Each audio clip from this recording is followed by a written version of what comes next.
Hello everyone, no Chivalry 2 today, but instead I want to talk about how I hopped on the first QA test for a new game with my boy Strida called Dark and Darker.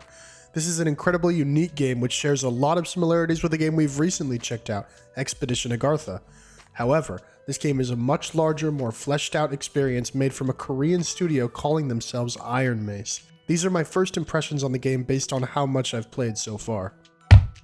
Dark and Darker is a PvPvE extraction type game that also has a battle royale style circle while also being an RPG team based game.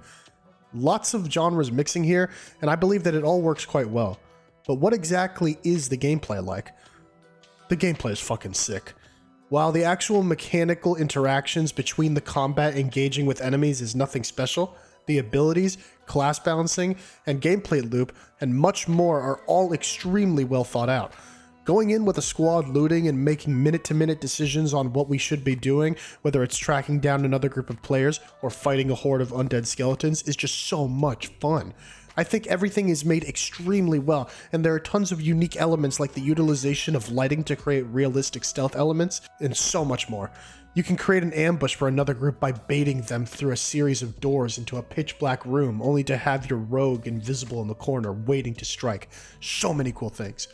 I will say that the animations of the monsters are relatively basic and repetitive, but this is more of an RPG, so the combat is balanced around your gear stats and resource management more than it is your mechanical skill.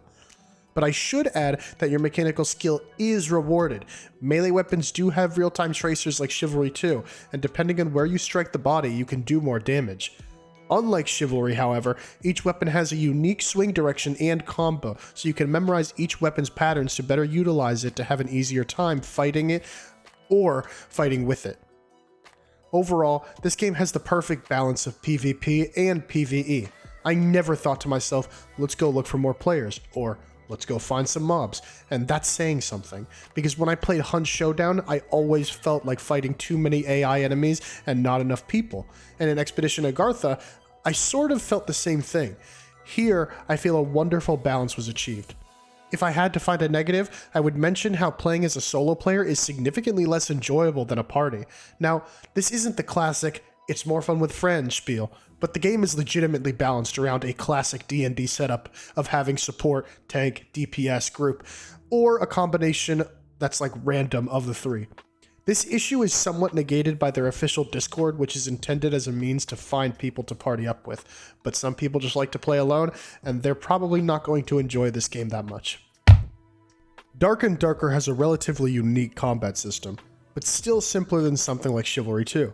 Depending on your class, you have different tools to work with and can utilize different types of weapons. For example, the fighter starts out with a shield, which gives him the ability to block attacks, while the raider simply cannot block, but typically uses two-handed weapons with further reach. This means that the raider will have to work on his footwork to properly avoid attacks while landing his own. There are 6 classes, that being the Wizard, Rogue, Ranger, Fighter, Cleric, and Barbarian, all playing about as you would expect. I will admit that I haven't played the Wizard yet, but overall, playing as the different classes is fun, and they're all fairly distinct from one another. Combat doesn't just involve you being currently engaged in a fight, but the strategy and intelligence of your decisions. My friends and I chased down a player, only for them to lead us through a series of doors which they kept closing on us while we slowly got picked off by traps and mobs one by one while they carefully avoided all of it. We were dumbfounded at how easily they eluded us, but it showed me that not every engagement is as simple as beating up all the enemies. There is a strategy to the utilization of traps, buffs, potions, AI enemies, and more. To make this shorter, just know that the combat isn't as advanced mechanically as I would like it to be, but it is more than satisfactory at what it is trying to be. I am a little undecided on what I actually think of the graphics of the game. In a lot of ways, I'm truly impressed with what the team at Iron Mace has been able to achieve, and it looks like the actual quality of the assets in the game are fine. But there's just something about it that doesn't make it feel absolutely AAA like Chivalry 2. I guess I shouldn't be comparing it to Chivalry 2, but oh well. One thing that is worth noting is that the lighting is done in a very specific way to enable darkness to function as a gameplay feature. The light level of a room is an actual factor in how you'll interact with the environment, enemies, and other players, so it'll obviously affect how the game looks. Basically, I think the graphics are serviceable and the game is not ugly by any means, but I'm not impressed. Every indie developer's specialty.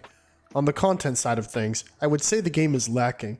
While there does seem to be an absolutely solid foundation, I felt like I explored the entirety of the map and all of the enemies I could fight in a little under 5 to 10 hours of gameplay. Now, I was never bored of fighting the enemies, and it wasn't a problem to me by any means, but it is worth noting that there just isn't much here in terms of overall content. This is perfectly fine though, as this simply was just a QA test of the game, and not indicative of what the finished product will play like, so it's just not a big deal. What didn't I like about the game? Well, the most agitating experience of the game had to be queuing for a lobby. It was incredibly confusing for my group. Sometimes we would find a match instantly, and other times we would sit for 10 minutes discussing other games while waiting. This was a little odd, as each lobby only includes 16 players. Also, blocking attacks when it came to AI felt incredibly inconsistent. Sometimes I would block the damage of an attack fully, other times I didn't block it at all, and sometimes I blocked a portion of the damage. The block radius may be extremely small, or I may have to aim it in a specific way, but all I know is that I was confused, and I didn't really know how to improve my defense. The game's just great.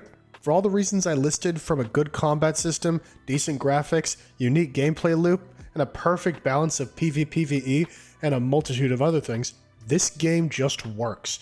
Yeah, Nico, you can break these barrels with your weapons usually. Got here, in this direction. In this direction, south. Yeah, archer. Oh, it's an archer. Shit. No, don't push. Don't even bother pushing. Don't even bother pushing. It's not even worth our time. Where are we going?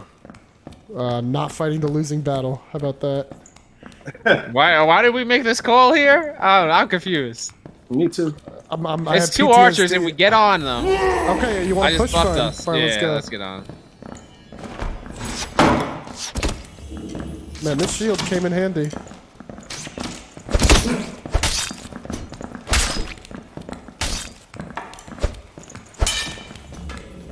I'm chasing one of them. Oh no, wrong guy. No, you buffed him. Yeah, I know. All right, we got him. Got him. All right, let's go find Dave. Let's go, baby.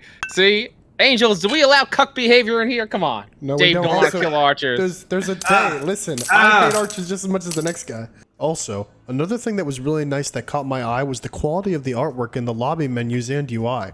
All of it looked incredibly cool, and I was disheartened to not find full resolution versions on the official Discord or website. Even the placeholder artwork is kind of cute. So, should you cop? This section of the video is actually clickbait, because you can't cop this game. The answer would obviously be yes, but it just isn't in the cards right now. Large portions of the UI and other parts of the game are using placeholders, content is low, and the expected release date of Dark and Darker is 2023 Q4. All in all, I'm very excited for this game to eventually release, and you can expect to see me in the next Q&A test.